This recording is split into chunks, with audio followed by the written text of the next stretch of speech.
en Suecia. Precisamente por esta coincidencia de fechas no han podido venir nuestros compañeros, pero hemos quedado en tener un pequeño saludo vía Skype, en donde pues cada uno muestre la capacidad de convocatoria del otro y también por un diálogo cultural vamos a realizarlo en torno a las 2 de la tarde, si las cuestiones técnicas lo permiten, porque a partir de esa hora empieza a ser ya noche en el norte de Europa. Nosotros sí tendremos ya una tarde más larga. Bien, ya que estamos todos situados, vamos a continuar, en este caso, con un nuevo colaborador para Asanol, pero con una larga trayectoria en el equipo de Patrick Chinnery. Más concretamente es el profesor Patrick Yueman, que viene de la Universidad de Newcastle y que va a hablar de probablemente la pregunta clave que todo socio, todo afectado termina haciendo más pronto o más tarde, que es el problema de las estrategias de tratamiento. Como es una cuestión que está en profundo cambio en este último año y en próximos meses, nos parece de un gran interés y, por tanto, le agradecemos que haya hecho ese hueco en la agenda para estar con nosotros a presentar los resultados de ese otro gran grupo de investigación sobre LON en Europa, que es el que se radica en el mundo británico. Muchas gracias, Patrick, y les dejo con la conferencia. Thank you very much, Pedro. I would like to thank you a lot for inviting me to take part in this meeting by ASNO, and also for this opportunity to meet new people who are working in terms of understanding this disease better and also looking for treatment. So I've been given the job of reviewing what's available out there in terms of treatment for this condition. It is still very much challenging because we still don't know fully how the disease affects the optic nerve, but gradually, slowly but surely, we are starting to make progress in terms of coming up with rational forms of treatment, and hopefully in the next 5 years we'll see even more progress. So in terms of my disclosures, I don't own any stocks and shares in any of these companies. I have attended clinical advisory board meetings organized by Stealth Biotherapeutics, and I'm also the international coordinating investigator for the GenSight LON trials. So what can we do in terms of protecting the optic nerve in Leber's optic neuropathy? First of all, treatment options are still limited. And because treatment is limited, it is very important to provide your patients with the right supportive measures. So the patient and their families need genetic counseling. They need to be aware of the mode of inheritance and how it gets transmitted down the maternal line. You need to do your utmost to provide your patient in clinic with access to low visual aids. And also occupational rehabilitation is very important because most of the patients coming to your clinic will be young men in their 20s and in their 30s, and with the right support, they can carry on working, they can carry on having an active life. And also what has really changed over the past 5 years is the fact that now there are a number of patient-led organizations and also support groups. So just to name a few, you have UMDF in the US, which is very active, also has research funding attached to it. We are today attending the meeting organized by Asenol, the Spanish LON organization. Lisa Puente in the US has been excellent in terms of setting up a US network. And more recently, we have Russell Wheeler and Mark Leverington in the audience now, who have set up the UK LON Society. So these organizations will be very important in terms of being patient advocates and also helping us in terms of moving the research forward. So I will discuss a few major aspects in terms of treatment. The first one is the role of mitochondrial antioxidants. And I'm also going to touch upon what Valeria has already mentioned about the activation of mitochondrial biogenesis. I will briefly mention rubbish treatment out there that you're going to see on the internet, which you should not essentially give any attention to. I'm going to mention briefly gene therapy, because this is coming around the corner, and also a bit more controversial about work that is being done to prevent the germline transmission of mitochondrial DNA mutations. So in terms of mitochondrial antioxidants, I think it's always very important to put everything in the context of robust scientific evidence. So this big review, including most of the major mitochondrial investigators in Europe and in North America, was published in Nature Reviews Neurology in 2013. And really the figures are quite sobering because there's more than 1,000 studies out there that have been published looking at various forms of treatment in mitochondrial diseases, including Leber's optic neuropathy. And it is very striking that only 35 studies had recruited more than 5 patients. So that tells you something already about the quality of the data obtained. So all these compounds there, coenzyme Q10, various combination of vitamins, various supplements, carnitine, creatinine, all of these things you can buy from the internet these days. Is it safe? There's no reason to doubt that. It is pretty safe. But there's absolutely no convincing evidence of any efficacy in terms of treating mitochondrial diseases, including Leber's optic neuropathy. So the first compound I'm going to mention is idebenone from Santhera. And essentially, as we have already heard, there are 3 primary mutations which account for 90% of cases, 3, 4, 6, 0, 11, 7, 7, 8, and 14, 4, 8, 4. And all these 3 mutations affect complex 1 subunits of the mitochondrial respiratory chain. And because you're affecting complex 1, you get a reduction in the amount of energy being produced in the form of ATP, and you get increased levels of these reactive oxygen species, which are pretty nasty stuff for the cell. So these combinations, you can argue which one is more relevant for disease, but these 2 things kill your cells at the back of the eye. So idebenone is a synthetic ubiquinone analog, and the reason why it is a very nice compound is because it allows these electrons to flow much faster between these complexes. And because of this, you get an increase in the amount of ATP being produced and also a reduction in the level of reactive oxygen species. So as Phil Griffiths mentioned, more than 7 years ago now, in collaboration with Santhera, we set up this study, this randomized control trial, to look at the efficacy and safety of idebenone in Leber's optic neuropathy, the RHODOS trial. There were 3 centers, Newcastle for the UK, Munich for Germany, and then later on Montreal for Canada. In terms of inclusion criteria, patients had to be between the ages of 14 and 64. They, of course, had to have a confirmed mutation, one of the 3 primary mutations, 3, 4, 6, 11, 7, 7, 8, and 14, 4, 8, 4. And the onset of visual loss had to be within the last 5 years. So it was quite a heterogeneous group in terms of disease duration. And in total, 85 patients were successfully randomized. And this is the power of randomization, where you can split your patient group into those receiving the treatment, idebenone 900 milligram per day, 300 milligram 3 times a day, and a group where they don't receive the active treatment. And both the clinicians and the patient were blinded to treatment. We did not know what treatment the patient was taking. And it was a 6-month study, and that was the endpoint. So first of all, as clinicians, we're always concerned about safety. The first important thing is that idebenone was very well tolerated at this dose. There were no serious drug-related adverse events. And we also know that idebenone has been used in other randomized controlled trials for Friedreich's ataxia and for Duchenne muscular dystrophy, and even for much higher doses, 2,250 milligrams were safe. So that's something which is very reassuring for us as clinicians and also for people taking the drug. So I'm only going to give you the major headlines here, but the paper outlining all the results were published 4 years ago in Brain. And essentially, looking at both the main outcome measure and the subgroup outcome measures, there was consistent evidence of visual benefit in a subgroup of patients treated with idebenone. And at the same time, Valerio Carelli and his group in Bologna published a retrospective case series of a larger group of patients that had received idebenone, varying doses of idebenone, but certainly they had treated the patients for longer than 6 months. And what they found was also consistent with the RHODOS trial, where there was an increased likelihood of visual recovery with earlier treatment and more prolonged treatment, which makes sense. So the question that you're asked very often is, as Phil Griffiths mentioned, if one eye is affected and the other eye is still healthy, can you give a treatment that's going to prevent the second eye from becoming affected? Unfortunately, the answer with idebenone seems to be no, right? Of course, this is a small group of patients, but in Valerio's retrospective case series, 6 patients were treated after the first eye had become affected, but the second eye was still normal. All of them converted, and the gap between the first and second eye was 3 to 8 months. So based on this data, there is no evidence that taking idebenone would prevent the second eye from becoming affected. And there's also no evidence to support the prophylactic use of idebenone in carriers that do not have any visual symptoms.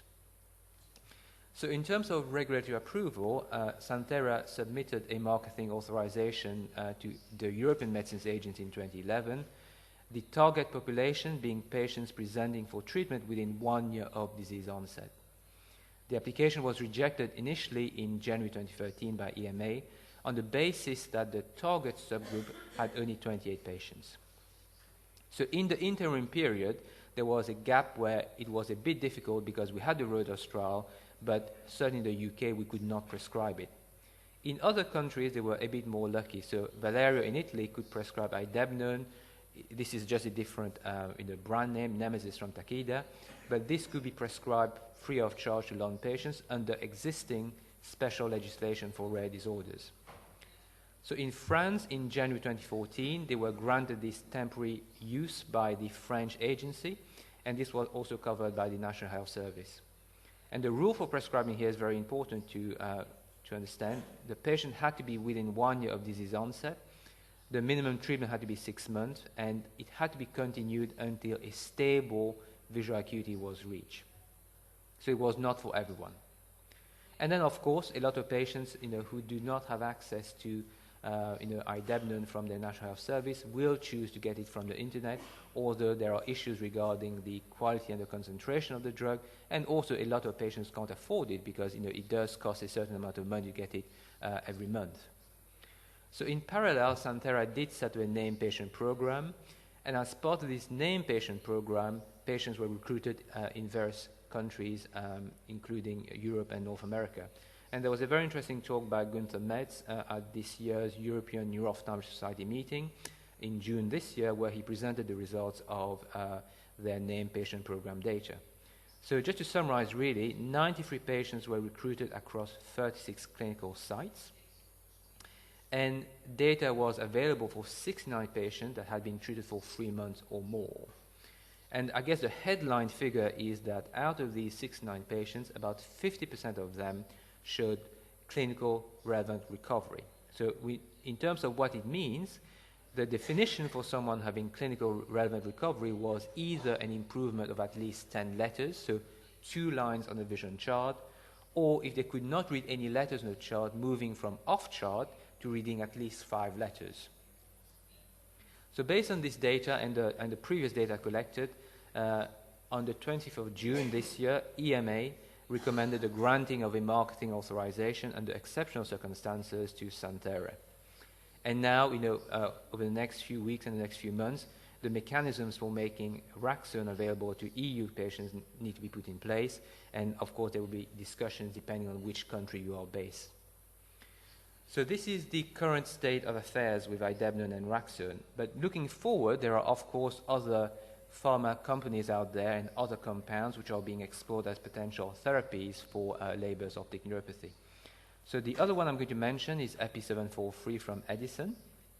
So EPI-743 is a member of the vitamin E family, and it is a quinone derivative. So again, it has obvious relation in terms of improving mitochondrial function. And in terms of what it does, it is essentially a way of improving the cell's capacity to get rid of these reactive oxygen species, right? And EPI-743, by increasing these cells' defense mechanism, could protect your retinal ganglion cells and could have a visual benefit for patients who have lost vision already. So far, there's only been one published report using EPI-743 in Leber's optic neuropathy, published 3 years ago by Alfredo Sadion and his group. It was an open-label study of 5 patients with acute lung. Open-label means that it's not a randomized controlled trial. Everyone had the treatment. And the patients were treated within 90 days of losing vision, and the headline figure here was that there was a stabilization of vision in 4 out of 5 cases. So obviously, this is interesting. All the data suggests that EPI-743 is safe, but to truly understand the benefit of this compound in Leber's optic neuropathy, the only way of doing this is by conducting a properly powered randomized controlled trial. So the other compound which has shown an interest in terms of Leber's optic neuropathy is this compound called MTP-131 from Stealth Biotherapeutics. So as we've heard already from Valerio and others, you have these complexes, these 5 complexes along the mitochondrial inner membrane here, which is used to produce ATP. And there is still work that needs to be done in terms of how MTP-131 actually works, but one mode of action relates to cardiolipin, which is a special lipid molecule which is part of the inner membrane here. And what Bendavia does is that it stabilizes cardiolipin within the inner mitochondrial membrane. And by stabilizing the inner mitochondrial membrane, you allow these complexes to remain closer together, and therefore you improve the amount of ATP being produced, and you also reduce the amount of ROS being produced in your cell tree. So again, you have the same kind of combination of, in theory, potential factors that might be improving retinal ganglion cell function. So, Stealth Biotherapeutics, in collaboration with Alfredo Seydun at Doheny, are planning to conduct a phase 1, phase 2 study with a small number of patients to primarily look at the safety of this drug. And what they've done also is they've produced a topical formulation of MTP-131. So it's not a tablet that you swallow, it's in a drop that you basically put in your eye. And really, if it truly works, that would be fantastic, because it's an easy way of putting drops in. And the question really here is about the delivery at the back of the eye, whether it reaches the optic nerve. And this is the one thing I'm always going to say, is that the only way of truly testing the efficacy of a compound is by doing a proper randomized control trial comparing people with the drug and people not taking the drug. So in terms of activation of mitochondrial biogenesis, which is the second part of my talk, I won't have to go too much over it, but this is really these mysteries that we still have not solved about Leber's optic neuropathy. So about 50% of male will lose vision, about 10% of female will lose vision. So you have two things. You have incomplete penetrance, and you have a marked sex bias, with male being 5 times more likely to lose vision. Obviously, there must be additional factors, genetic risk factors and also environmental risk factors.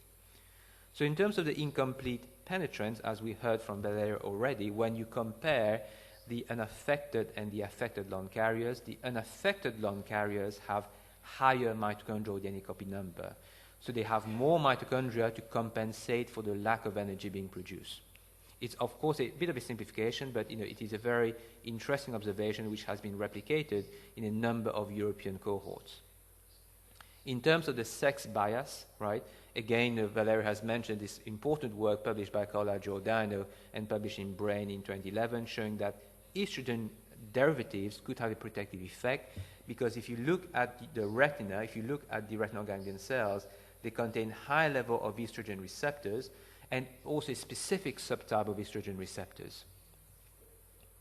So essentially, do higher estrogen levels protect female lung carriers from visual failure?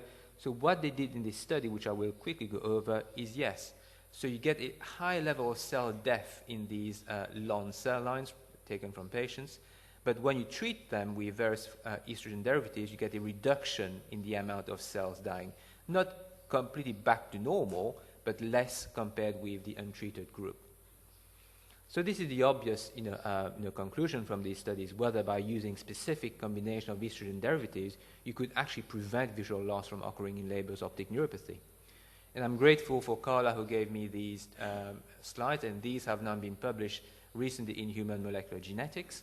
So by using this combination of estrogens, right, you get this beneficial effect in terms of an improvement of cell survival. And also, this is very important, the mode of action seems to be that by giving these estrogens, it gives a positive boost to mitochondrial DNA replication. So you increase your mitochondrial DNA copy number, and therefore you decrease your risk of losing vision. And I think this is an important conclusion which will have major impact in terms of future drug development, whether we can find a combination of safe estrogen derivatives that could increase mitochondrial DNA copy number to potentially improve the visual prognosis if you've lost vision, but also prevent visual loss from occurring in the first place. So these are robust science being done by established research groups. So there's a lot of rubbish also out there. So the first thing to say is that if you read about hyperbaric oxygen therapy, there's absolutely no evidence to support the use of this treatment in Leber's optic neuropathy. You will also hear about stem cells. Of course, there's a lot of important work being done on stem cells, both in terms of optic nerve regeneration and also in terms of neuroprotection. But the bottom line is that stem cells at this point in time, have not been shown to be able to rescue vision in all the kind of models of disease that we have. Right? This is a simple answer. In the future, it could be the case, but at this point in time, if you find any special clinics in somewhere in North America or somewhere in Europe or somewhere in China telling you to go there and pay 30,000 euros to get treatment with stem cells, just basically, don't believe it because it's all rubbish. You're going to lose your money, and it might not be safe, really. So in terms of gene therapy, right, the first thing to consider is why we don't simply replace the mitochondrial mutation, right? The problem there is the fact that you have two membranes, an outer membrane and an inner membrane. So you can't use traditional gene therapy techniques. You have to use a different alternative. And this alternative is called allotopic gene expression. So what does it mean? So you can't transfer the gene directly into the mitochondria. So what you do, you transfer the gene into the nuclear genome, the protein gets produced, it has a special signal attached to it, and then it gets imported into the mitochondrial compartment. And this is the concept of allotopic gene expression. It makes sense, and two main groups have been working on this, the group of Marisol Corral-Debrinsky and José Sahel in Paris, and the group of John Guy at Bascom Palmer in Florida. And to cut a long story short, they do provide evidence that you can preserve retinal ganglion cells and preserve visual function in their disease models. So two things are happening in Paris, led by Gencyte. They have conducted a safety study looking at this specific vector when injected in only one eye of patients with chronic LON. The first patient was injected in February 2014, and they have now completed recruitment. At the same time, John Guy has also secured funding from the NIH, and they are also recruiting now into initially a safety study at Bascom Palmer. So this will be an important research milestone because now we're moving into the launch of these pivotal clinical trials, both in US and in Europe. But it's very important to say at this point in time that all the preclinical work has been done, all the safety data has been collected, but obviously we don't really know yet whether it's going to work, and we will only know in 2 years' time when the data is analyzed. So it is an important development, but as always, you need to be, you have to have a degree of cautious optimism, but not be completely, carried away by whether it's actually going to work or not. So finally, I thought it would be nice to mention some of the work that's being done in terms of preventing the germline transmission of mitochondrial DNA mutations. Whether or not this will be relevant for Leber optic neuropathy, time will tell, but I thought it would be worth giving a summary of what has been done so far. So we all know that the mitochondrial DNA molecule is strictly inherited down the maternal line. And you must have heard, you must have read about these rather, it's a very bad term, free-parent embryo, but what can you say? The media has attached itself to it, and that's the term that has remained. But really the key thing, is how do you prevent a pathogenic mutation from being transmitted from mother to child? And this is a major, research program ongoing at the moment in Newcastle, led by Doug Turnbull, who is the current director of the Newcastle Mitochondrial Wellcome Trust Center. And what is the science behind this, right? It's good to have headlines, but what is the real science underpinning this technique? So these are the two landmark papers that were published both in Nature from the Newcastle group by Doug Turnbull and his research group, and also by Shukrat Mitalipov, who is a scientist based in Oregon in the US. So there are two main techniques, right? One technique is called pro-nuclear transfer. The other technique is called maternal spindle transfer. I'm only going to describe the pro-nuclear transfer technique because they are more or less the same thing, right? So what you have here a couple, right? The prospective mother carries a pathogenic mutation, which you can see here. And what happens if you basically do normal in vitro fertilization, and then you remove the pronucleus. On the other side, you have a healthy woman who donates an egg here. The nucleus is removed, and the fertilized pronucleus is inserted into this egg here, and basically you end up with only healthy mitochondria. And then the rest just goes into normal fertilization and is implanted into the mother. So there's a lot of debate about it because obviously this touches upon a lot of very sensitive issues, both in terms of ethical issues and also religious issues. It's not my job here to basically take side on this, but we need to be aware that sometimes science does not operate in isolation, and there are also other societal issues that you need to consider. So aware of these controversies, the UK government did set up a consultation exercise 2 years ago. It was very good because it brought together patient groups, scientists, and also people who are completely against it. So after the debate was completed, the Nuffield Council of Bioethics, which again is an important kind of think tank in the UK, came up with this summary here. And their summary really is that mitochondrial disease can result in terrible early onset childhood and fatal conditions.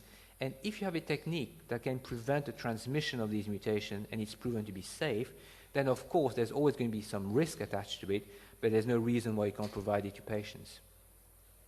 And of course, at the moment, additional research is being conducted on the safety of this IVF technique, both in Newcastle and also by Shukrat Mitalipov's group in Oregon. So obviously, before any of these treatments become available to patients with mitochondrial disease, there must be rigid framework in terms of regulation. And in February 2014, the UK government decided to announce draft regulations that were debated again in the Houses of Parliament.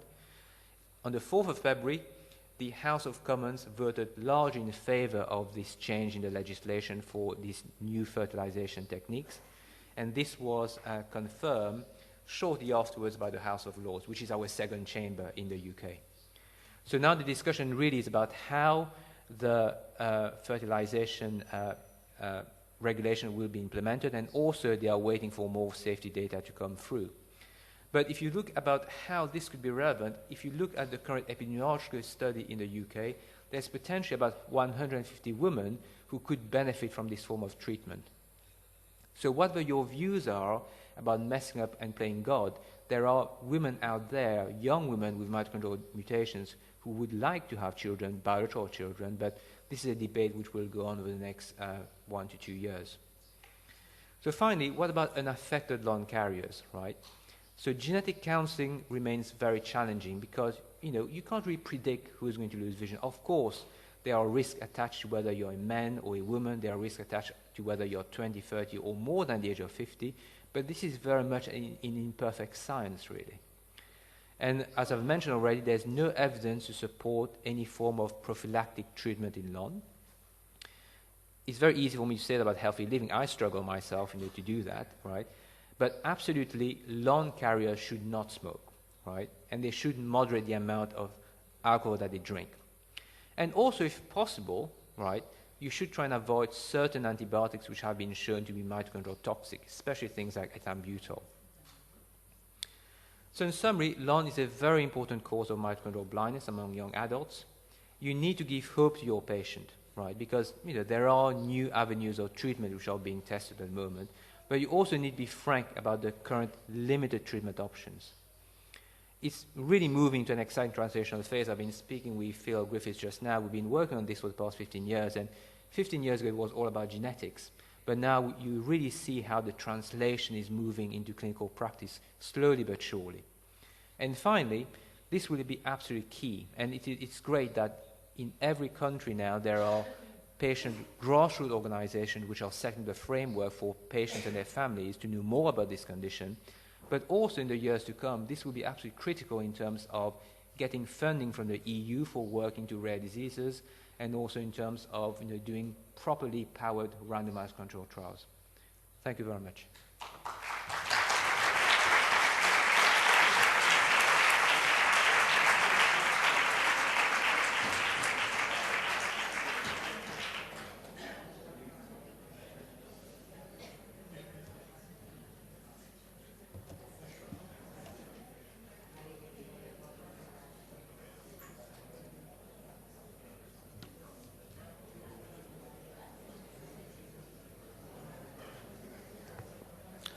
Muchas gracias al profesor Patrick Hugo-Eman, que me permite seguir insistiendo en la importancia de tener controlados, conocidos, identificados al mayor número de pacientes posible y, si fuera posible, además, con su árbol genealógico más o menos actualizado, lo cual es una importante herramienta para plantear investigaciones en el presente más inmediato.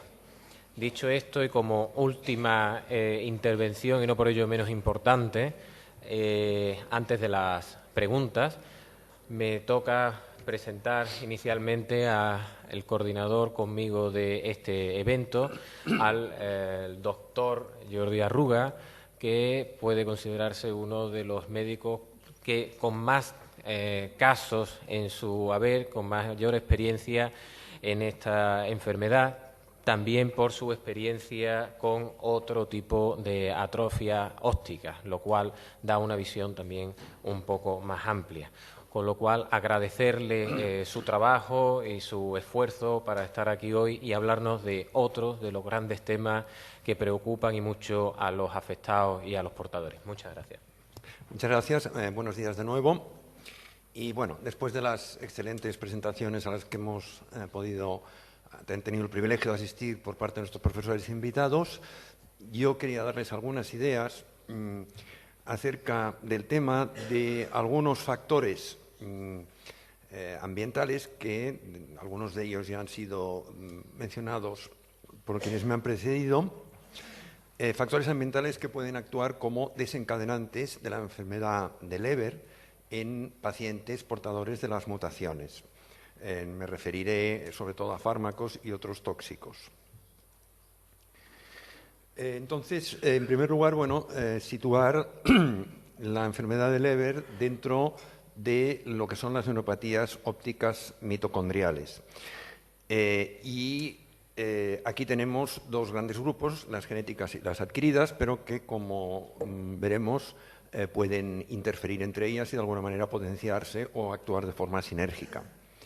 Entre las genéticas tenemos la enfermedad que nos ocupa, la neuropatía óptica de Leber, la atrofia óptica dominante, donde, como se ha dicho antes, finalmente se afectan la función de las mitocondrias, y luego otros síndromes mitocondriales como el MELAS, Charcot-Marie-Tooth, etcétera, a los cuales se ha referido antes la doctora González Duarte.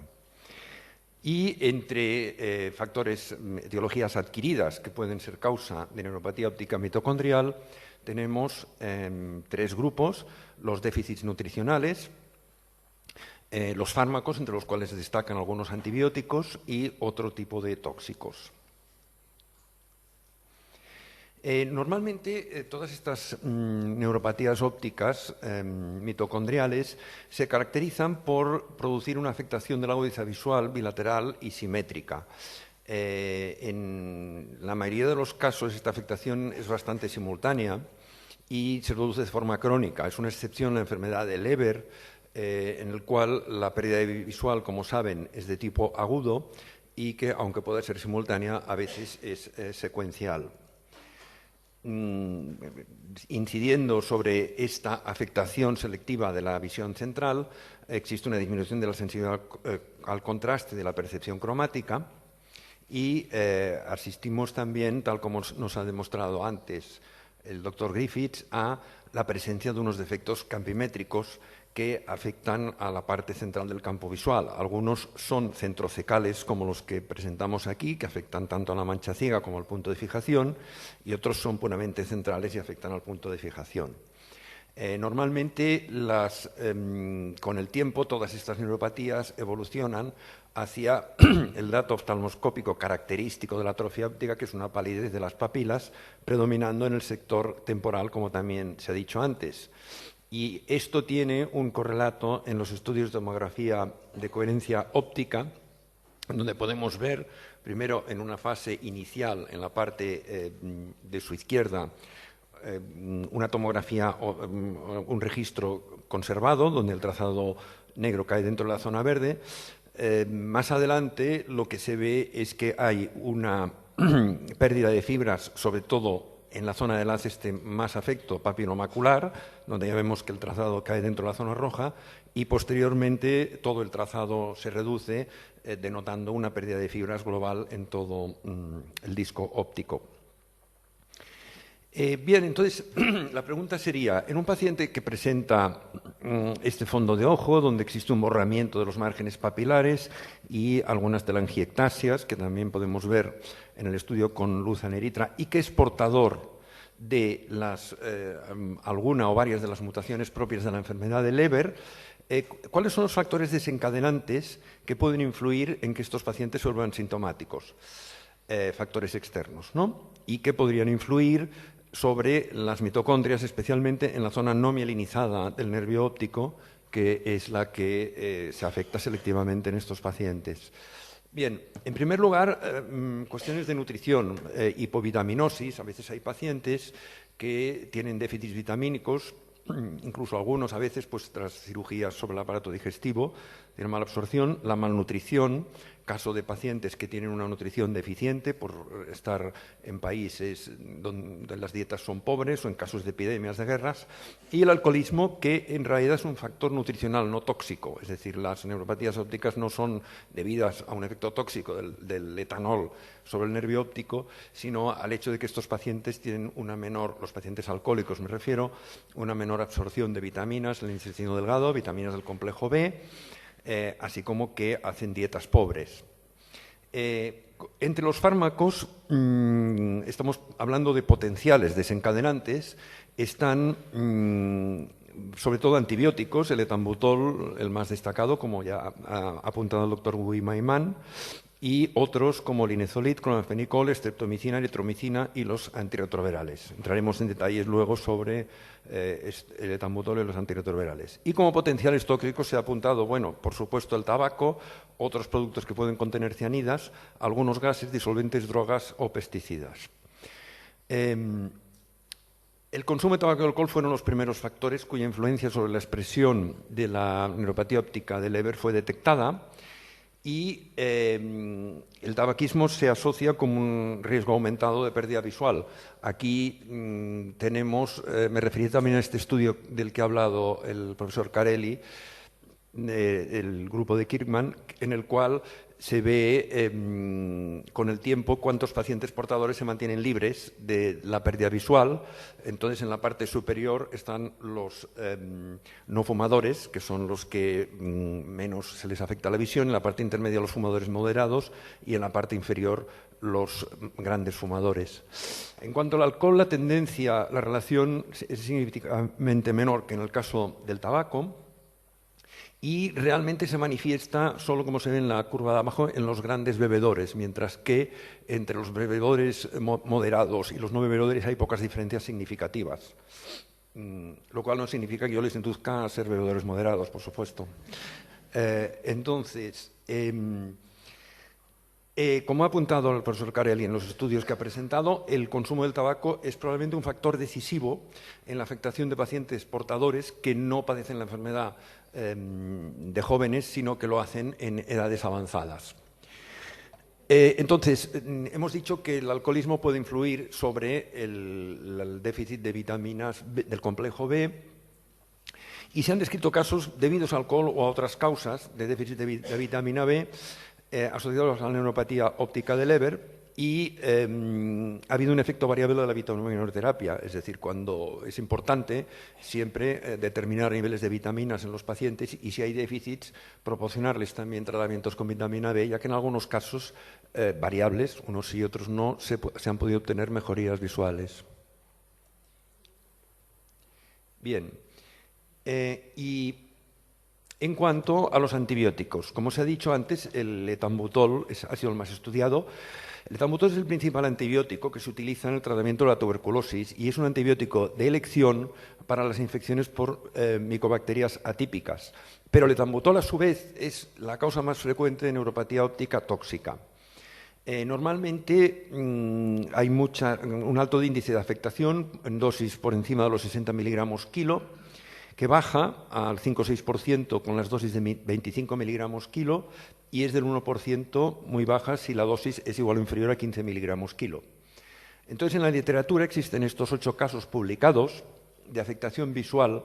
Todos ellos eran pacientes portadores de Leber. Todos tenían la mutación 11778 y a raíz de recibir tratamiento con etambutol desarrollaron la enfermedad.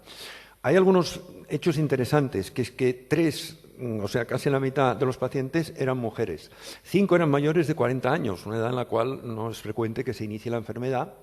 Y en los 5 casos de los 8 en los que se dispone de información, las dosis fueron de 15 a 20 miligramos kilo día, es decir, unas dosis relativamente inocuas en cuanto a la posibilidad de experimentar la neuropatía óptica tóxica. En cuanto a los antirretrovirales, son fármacos específicos para el tratamiento de infecciones como la del virus de la inmunodeficiencia humana, causa del SIDA. Y aquí también hay 5 casos descritos en la literatura de pacientes que en el curso de este tratamiento desarrollaron una neuropatía óptica de Leber bilateral. Todos eran varones mayores de 35 años y entre los fármacos que recibieron siempre coincide el que recibieran cidobucina.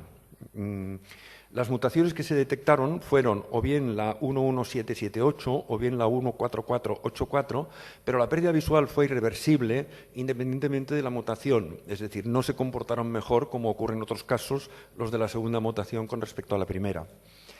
Hay un caso descrito en el cual un paciente con una mutación desarrolló la enfermedad tras tratamiento con eritromicina y además se comprobó el efecto in vitro de este medicamento. Y luego hay un caso más anecdótico en el cual un paciente portador se le atribuyó el acaecimiento de la enfermedad al uso repetido de un fármaco para la disfunción eréctil. En cuanto a otros tóxicos, hay algunos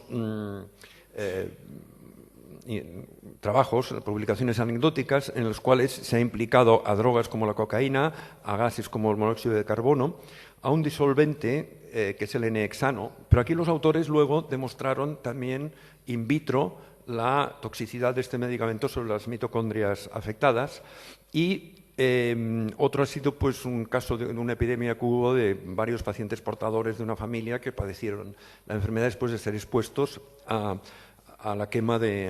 humo de la quema de llantas y neumáticos. Finalmente, yo quería hablar sobre la posible relación de la neuropatía óptica hereditaria Leber con otras neuropatías ópticas. Y entonces aquí podríamos referirnos sobre todo a la neuropatía óptica desmielinizante, en un interrogante puesto a la neuropatía óptica isquémica y a la neuropatía óptica glaucomatosa. No hablaré más de la neuropatía óptica desmielinizante, que esto los ha expuesto con brillantes la doctora Lamorgia. En cuanto a la neuropatía óptica isquémica, se efectuaron estudios de DNA en pacientes con neuropatía óptica isquémica anterior familiar, es decir, miembros de familias que la presentaban, y no se detectaron las mutaciones de Leber. Solo en un caso, en una familia, se detectó la mutación 4132. Yo tengo que decir que precisamente tuve un caso de una paciente que presentó un cuadro muy sugestivo de neuropatía óptica isquémica, primero en un ojo y luego en otro, que luego se detectaron sorprendentemente las mutaciones de Leber y luego presentó una recidiva de su neuropatía, cosa que, como ha dicho también la doctora Lamorgia, es muy infrecuente en el Leber, que haya recidiva. Y en cuanto a la neuropatía óptica glaucomatosa, también en pacientes glaucomatosos se han investigado las mutaciones de Leber, mutaciones principales, pero realmente no se han encontrado en muy pocos casos. Pero hay un trabajo reciente en el cual se presentan varios casos que evidencian que un aumento de la presión intraocular puede ser un factor desencadenante de la pérdida visual en pacientes portadores. Yo, si me permiten, les presentaré un caso personal muy ilustrativo en este sentido. Se trata de una mujer de 38 años que consultó por una pérdida visual bilateral y fue a una clínica en donde se le detectaron presiones intraoculares elevadas. Ante la presencia de este fondo de ojo, donde realmente lo que se veía era un aumento de la excavación con palidez del nervio óptico propio de la neuropatía óptica glaucomatosa, se le diagnosticó un glaucoma. Quizá aquí debería haber llamado atención las bajas agudezas visuales, que en las fases iniciales del glaucoma no se producen. Pero de entrada el diagnóstico fue de glaucoma crónico de ángulo abierto, fue tratada con antiglaucomatosos y unos meses más tarde recibió un deterioro visual progresivo. La agudeza visual decayó a pesar de unas presiones intraoculares muy controladas y esta fue la evolución de los campos visuales. Y primero le practicaron una resonancia que reveló un microadenoma hipofisario y como era un microadenoma realmente no tenía nada que ver con esto y finalmente nos fue remitida y le practicamos un estudio de DNA mitocondrial que reveló la mutación 11778.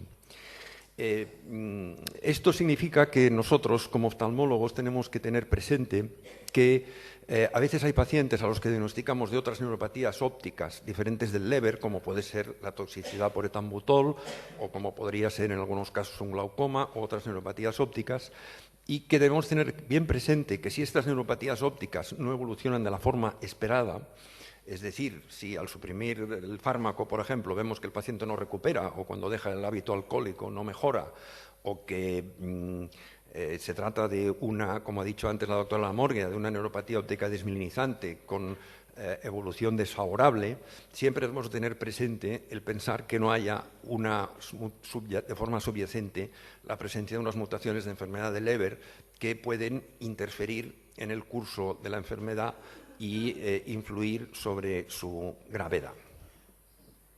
Muchas gracias.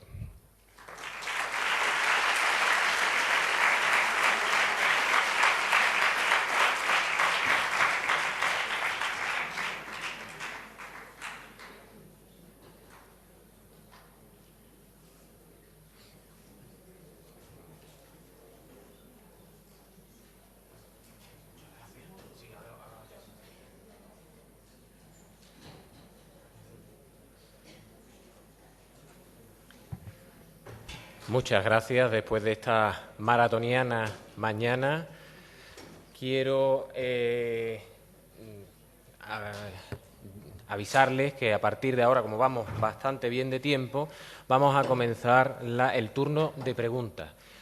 En deferencia a los numerosos oftalmólogos e investigadores que se han inscrito en la jornada, creo que sería positivo que fueran ellos los que primero hicieran las preguntas, aunque eso lleve a un aumento del nivel técnico, y dejemos, bien para la segunda parte de este turno de preguntas o bien para esta tarde, pues otro tipo de cuestiones más ligeras. Voy a pedir que de nuevo todos los ponentes suban aquí al estrado, para que sea desde aquí desde donde realicen donde resuelvan las dudas, e informarles que habrá 2 voluntarios que facilitarán los micros a lo largo de la sala. Quisiera, por tener un poco una idea general del número de preguntas, si pueden ir levantando la mano aquellos que tengan preguntas concretas. Una.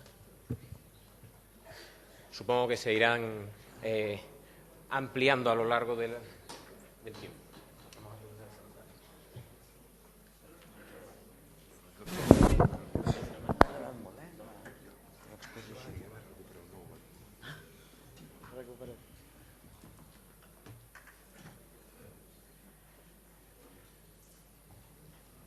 Profesor Montoya, por favor, aquí delante para...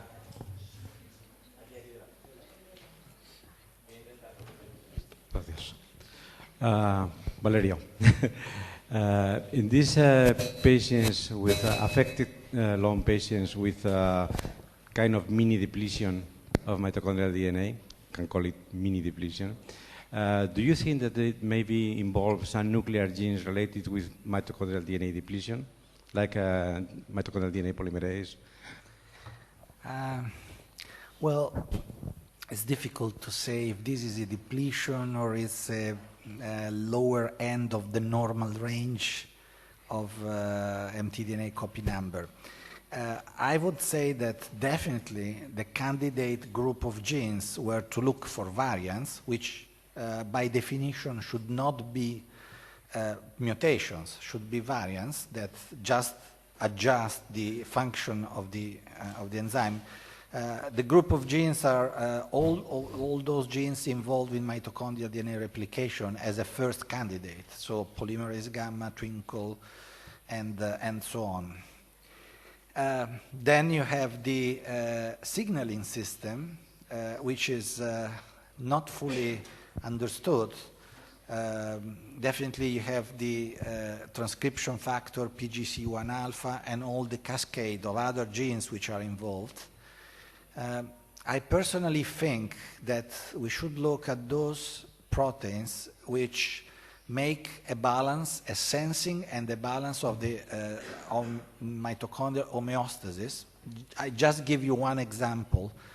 We were together a few days ago to this nice meeting here about Parkinson's disease. So Parkin is a protein that regulates mitophagy, so the way that cells get rid of damaged mitochondria, but at the same time, through Paris, which is this intermediate protein, it also regulates the mitochondrial biogenesis.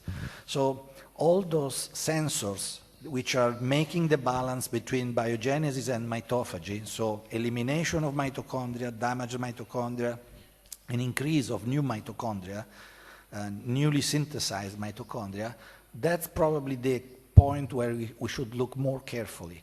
And it's a very difficult task because we are not looking for a mutation giving a monogenic disorder. We are looking for variants which are normally distributed in any population, but they become important in the context of someone having also the Leber's mutation. At that point, they become the modifiers of what we see. So yes, one possibility is all the replication machinery, but I better see the sensing system for the mitochondrial homeostasis as the major place to look for these modifiers. Okay, thank you. ¿Hay alguien? Yo can continue. To Chiara. In all these patients with long mutations that generate other symptoms, Yes. when do they appear, all these symptoms? At the same time than Leber or later in the age? It depends. Sometimes they can appear together with Leber's. Sometimes they're completely independent. The case that I showed with Lee-like symptoms, for example, he first was affected by Leber's since he was 12 years of age, and then he had this symptomatology of vertigo and vomiting, and then we found the brain MRI lesions. So the appearance of the extraocular symptoms can be completely dissociated from Leber's. And in these patients, the whole mitochondrial DNA has been sequenced? Yes. Yes. And he had also some other variants that maybe can influence the phenotype as well. Yeah, we have found we have a patient from Mallorca that we found the 11778 mutation, and then when we sequenced the whole DNA, we found another pathologic mutation in cytochrome B, which has been described associated to exercise intolerance by Di Mauro. Yeah, so we don't know anything about this patient because we don't have much information about him, but it has this mutation also. yeah, also for the patients with myoclonus, we found some variants that maybe influence the phenotype as well. Okay. If I can add, I can make an official announcement. We have a program collaborating with anybody who wants to collaborate. We are sequencing the entire mitochondrial DNA of any Leber's patients with one of the three mutations, the classical mutations, because in our experience it's quite frequent, more frequent than expected at least, that you have private mutations or double mutations, double pathogenic mutations. So the first place where to actually see for modifiers is the remaining part of the mitochondrial DNA. When we solve that part, then we will take care of the issue of variable penetrance, looking for other genetic factors like the nuclear factors. But first place to see is the resolving the entire molecule, because frequently you see some surprising features there. And the last question, Mr. Patrick.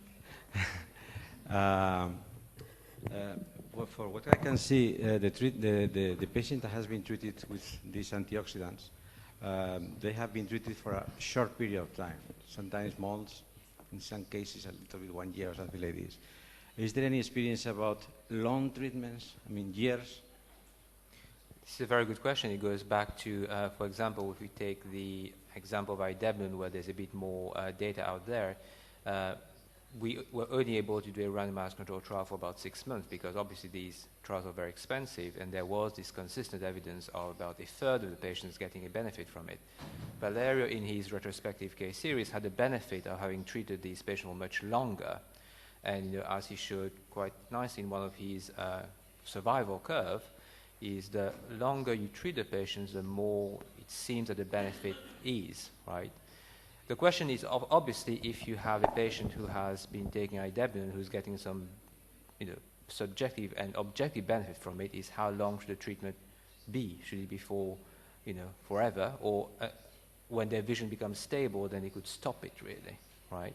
I don't think we have the answer for this, right? The converse is also true, that if you have someone who has been taking idebenone for 6 months or more and they're not getting any benefit at all, right, how long should they carry on taking it for, right? Because obviously there will be a lot of complex issues that will come into place very shortly regarding cost, regarding reimbursement, right? But it's a very good point. We don't know a lot about, I'm just taking idebenone here because that's the one which is really more topical, regarding the optimal dose, regarding the optimal duration. Should we be treating only patients with disease of less than 1 year, of more than 1 year, up to 5 years, more than 5 years? These are all very practical, relevant questions for us as clinicians, which we don't really have the answer for. Okay. You might have some views here. I would say that any of these treatments that are trying to correct the biochemical defect, you don't expect those to work immediately. You need months before you see things happening. And longer you go, probably better you stabilize the mitochondrial function.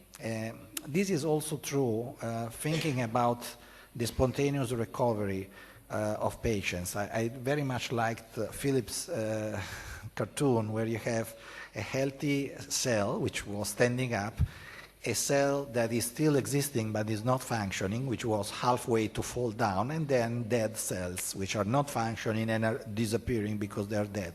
So the middle category of cells, in order to revert their fate, instead of falling down, getting back to function, it may take a really long period. In my experience, some surprising spontaneous recovery of vision happens even within 5 years after the onset. So the window where you can see things happening is much longer than anticipated or than expected.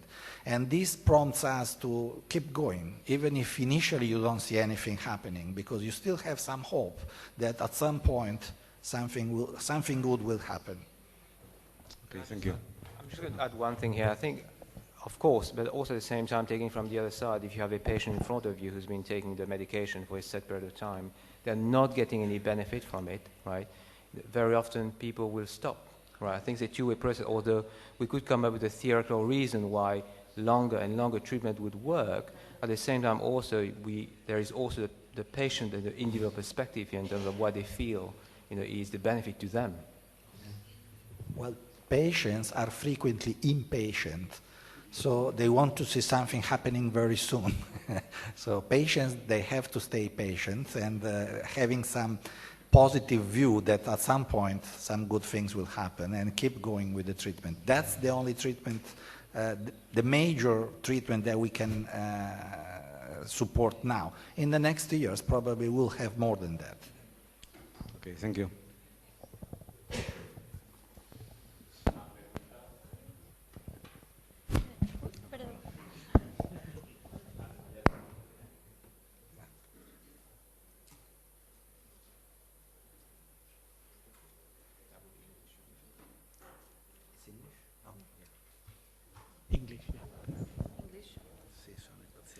You mentioned that there just now about spontaneous recovery, and we know that some people have recovered without taking any medication. Do you know the mechanism behind that, why some people do recover and why these cells that are dormant become active?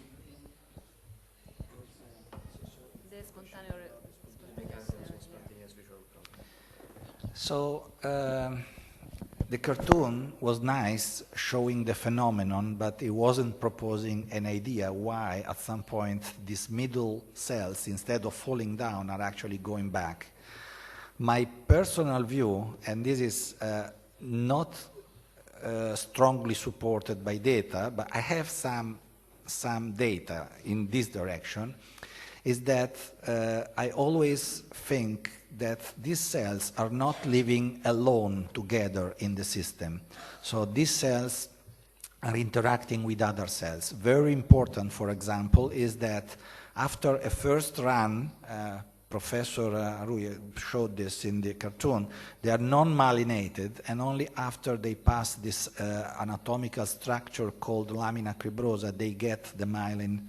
So if you damage the myelin, which is supported by a second cell type called oligodendrocyte, the conduction of the electrical impulse can be actually interrupted, but the ganglion cell itself is still there, is still existing, is not dead. So, for example, if you manage to remyelinate properly the nerve, that would be one of the reasons why some of the cells go back to fire the impulse, and actually you recover some of the vision. So I think the story is a little bit more complicated just thinking of one cell. You have the ganglion cells, then you have the oligodendrocytes wrapping the myelin, you have the astrocytes feeding the neurons, and so on. So it's a more complex interaction between different types of cells. So there are many possible reasons why you can revert this phenomenon, and instead of having cell death, you go back to function. Why some people is more prone to do this, that's quite a mystery. Why one mutation is actually much milder than the other ones, because the 14484 mutation has a significant, relevant probability to revert the cell death than the others. That's difficult to say right now, but one of the explanations is what I just said. Myelin might play a big role in the story.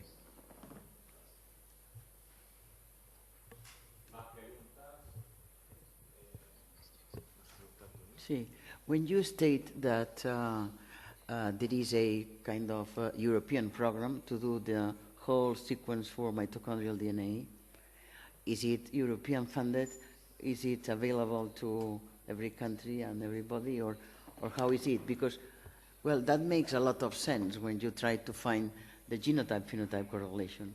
That seems basic to establish the pattern of the disease and to compare the different outcomes with the genetics. So that is an interesting program, really. Yeah. Well, it's a research program that we started in parallel in collaboration with the UK, and we started with one mutation, 14484, because this seems to be the one most influenced by the remaining molecule of mitochondrial DNA, by the variation of the molecule. Up to now, we collected a relevant number of cases from Germany, from France. How many? We have 100, about 100 right now, and from UK, but you are welcome to just collect the 14484 cases and we can do the complete sequencing. We do it through a next generation approach, so it's a massive sequencing. Yeah, but whole genome or? No, this is the entire mitochondrial DNA. Yeah, not the genome. No, not yet. The nuclear genome. Well, further down the road we will do that. Now that you could approach both at the same time, and that would not be much more expensive. But well, no, it's different. It would be more expensive, and in particular, it would be twice the cost. It would be more challenging from the point of view of the analysis. Yeah, this is true. Yeah. I agree. But, I think the exciting thing is there are so many strands in terms of research that we're all kind of collaborating on. One is the genetics, which really has to be solved, and what Valerio is talking about, and is really kind of starting by looking at the 14484 first. But also, my good friend and mentor, Patrick Chinnery, is also going to be doing kind of a multinational genome-wide association study looking at a large number of labeled patients across many European countries. And of course, if people here in Spain are willing to get engaged, please get in touch with Patrick Chinnery, and he will be more than happy to have more collaborators onto this really exciting other phase of the genetic program. Okay. Yeah.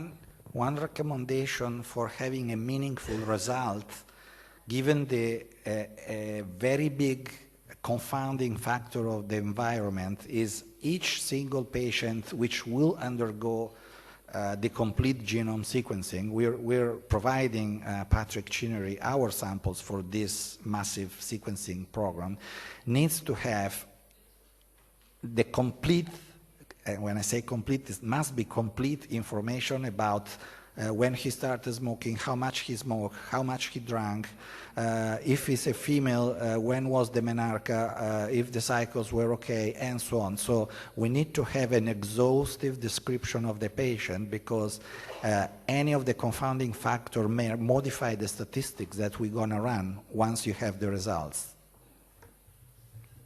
May I ask another question to the high expert here?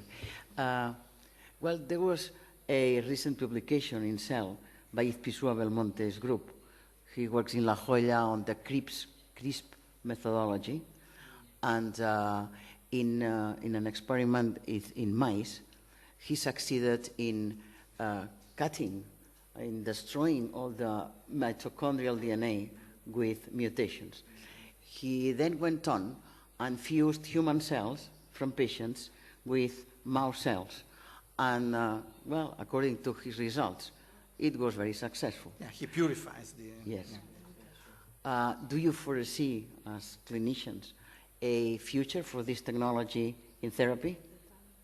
I answer and then you answer. I definitely was extremely excited by that paper, because it's... all these new nucleases that can cut in a very targeted way mutant and leave the wild type there are a fantastic tool that Precision. The point with labors, as we were discussing a few minutes ago at the coffee break, the point with labors that the large majority of patients are homoplasmic mutants. So 100% of the mitochondrial DNAs are with the mutation. So you don't have the heteroplasmy. So you don't have anything to cut, because otherwise you would cut all the mtDNAs, destroying all the DNA. But the same technique could be used to substitute, to repair the mutation. The CRISP methodology, if you add a DNA as a model, it can be substitute the place where the mutation has been located. You need to do a proof of principle first, and then. But well, theoretically, I was just speculating. It's a good speculation. Yeah. Because it's a okay. Yeah. Well, these are very exciting, papers. Really, when you talk about all these nucleases in terms of eliminating specific type of mitochondrial DNA, here the pathogenic mitochondrial DNA. I guess you could argue that this is the competitor to the whole mitochondrial donation technique that is in endeavor to prevent a mother from transmitting the mutation to her child. The disadvantage, the ethical, moral, possibly various type of other issues regarding the mitochondrial donation is that you have the mitochondrial DNA coming from another woman, right? So in principle, if you could use these nucleases, right, on this fertilized egg and get rid of the mitochondrial DNA mutation, you could do that. But there are a lot of potential problems here, because obviously that egg will go to a phase of mitochondrial DNA depletion, and I think, and you have to have a really targeted approach about how you're going to do that. But essentially, I think these papers are really going to change the way we approach the transmission issue. Yeah. Right. Okay. Thank you.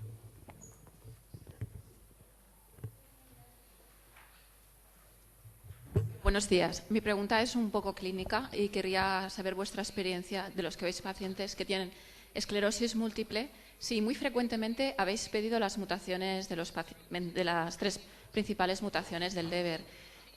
Mi experiencia es que lo he pedido una vez y fue un caso de una chica que perdió visión de los 2 ojos, no hubo recuperación visual y en la afectación del primer ojo tenía un defecto pupilar aferente muy marcado. Querría saber cuántas veces lo habéis pedido y cuáles han sido vuestros resultados. El mío no tuvo ninguna de las mutaciones. Gracias. I would say that for all atypical optic neuritis, we should screen for Leber's mutations. I mean, if you have a patient who does not recover vision after the usual attack of optic neuritis, and especially if the problem involves the other eye, we should screen for the Leber's. And in some cases, we found the Leber's mutation as well. So the message here, I think, is that when you are dealing with atypical optic neuritis, you should go with the genetic testing for Leber's. Sí, bueno, yo pienso que en general como he dicho antes, cualquier neuropatía óptica, sea neuritis o tóxica o nutricional, que no evoluciona de la forma esperada, es interesante hacer los estudios que has dicho, tanto del DNA mitocondrial de Leber como también del OPA, porque también está descrito a veces que en pacientes con OPA evolucionan desfavorablemente. Then I have a question for Dr. Lamorgia. You told us about these neuropathies that behave somehow in between the optic neuritis or the Leber's neuropathy. In these cases, what are your usual findings in the orbital MRIs regarding the optic nerve? Do they enhance with contrast, or you have a large or small high signal? What can you tell us about that? The MRI finding can be orbital. Usually in Leber's you don't expect to have enhancing lesion in the optic nerve, but in some cases we do see also chiasm enhancement as well in classical Leber's, I mean. So it's not specific for optic neuritis to find this kind of enhancement. Even though for patients who have both MS and Leber's, the finding of enhancement of the optic nerve can be more frequent than you should expect in the Leber's general population. But I think that this issue was not addressed specifically in a large population. So I don't have the final answer to your question. No, you have an answer, yes. I can add one thing. It's true, obviously you can have enhancement of the first tract of the optic pathway, but sometimes if you run the MRI on a classical Leber's, then you find some lesions in the brain, in the white matter, which are silent. Our first case with MS, coincidental MS to Leber's, was actually a patient having a classical Leber's optic neuropathy. We did the workout, we did MRI, he had these lesions, he has been quiet for about 10 years, and then he developed a spastic paraparesis, and he had a classical progressive MS sort of phenotype. So it works the two ways. If you have a Leber's, you make sure that doesn't have any of the adjunctive features of MS.